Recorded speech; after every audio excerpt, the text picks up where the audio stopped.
Good morning, Kristen. Good morning. How are you? Good. Nice to be back with you. Sorry for the past couple of weeks, but I took it easy after my little procedure. So Good. Glad to hear it. yeah, we're back and going with normal. And one of the first things I noticed is you have a pretty big announcement to make about something that you're getting together with the Millerton Business Alliance. I am. I am the actually the co-chair with Bob of the Millerton Business Alliance, and my office kind of spearheaded this idea to hold a Millerton Food Festival. And so we've been in the throes of organizing that for the last couple of months. 2 weeks ago, I went before the village of Millerton and got tentative approval, pending some paperwork, of course. But we should be all set to go on September 18th, and it is a village-wide affair. So we're pretty excited, and we're starting to get the different pieces in place now that we have official permission. But everyone's pretty excited, and we're just trying to line things up. Well, what's great about this, first of all, is you've got the date set up for basically a perfect weekend. You also have the ability to wind in with what you're doing with the merchants, things with the Harlem Valley Rail Trail, the old schoolhouse, and even the Northeast Community Center. I mean, it really is a thing that benefits the town, benefits businesses, but also benefits the nonprofits that operate inside the village. That's that's what Millerton's all about, and that's what we've worked very hard and long for in the business community there.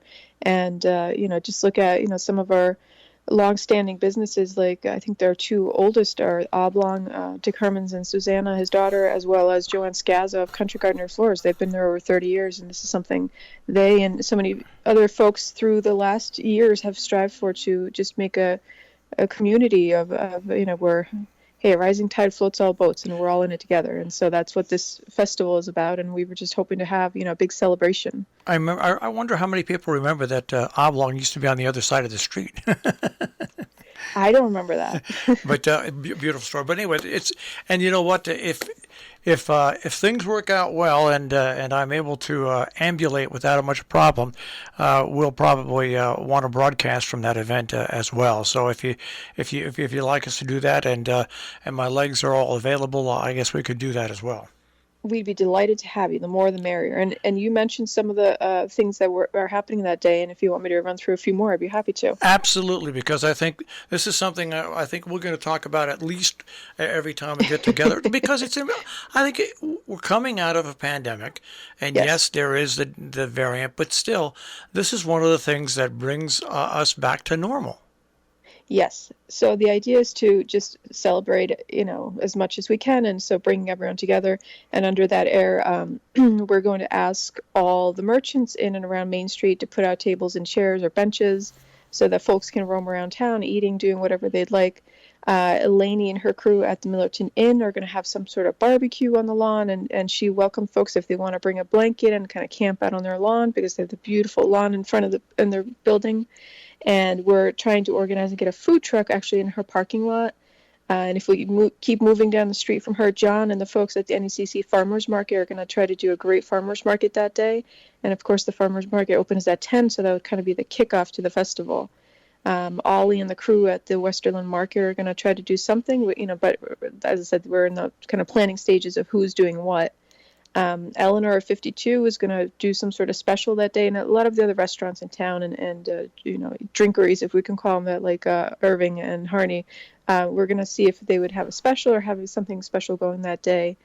And as you mentioned, the Irondale Schoolhouse is organizing a cookie decoration that day for the kids. As long as they have enough cookies, when it runs out, it runs out. The Harlem Valley Rail Trail has allowed us to invite Millerton Farms, who, usually just have their farm stands or are in their farms, to come and participate and set up on the rail trail. And so I'm organizing, inviting all of them right now. But additionally, the Harlem Valley Rail Trail asked if they could piggyback off the event and have a ceremony. As we know, the expansion north happened last year officially, and they did have a ribbon cutting, but they wanted to have a celebration for it, so they asked if they could participate, and we said of course. And one of the other things that's kind of pending that we're still trying to get paperwork for is to Svendale Brewing, which isn't open yet in town, but hopefully will next year, we're hoping to be able to have him have a beer tent in the corner of Main Street and 22 in the old Meta 44 parking lot. Sounds like a lot, and you know what's great about this, with the reestablishment of the movie house in Millerton as not only a movie theater, a multi-screen movie theater, but also an actual entertainment hub also in town. It's just, I think it's just a great way to go into the fall season. I hope so, and if it goes well, we hope to have it be an annual event. And right now we're a little late in the season to be getting some food trucks in, but we're still trying. And we got a commitment yesterday from Mama Lowe's.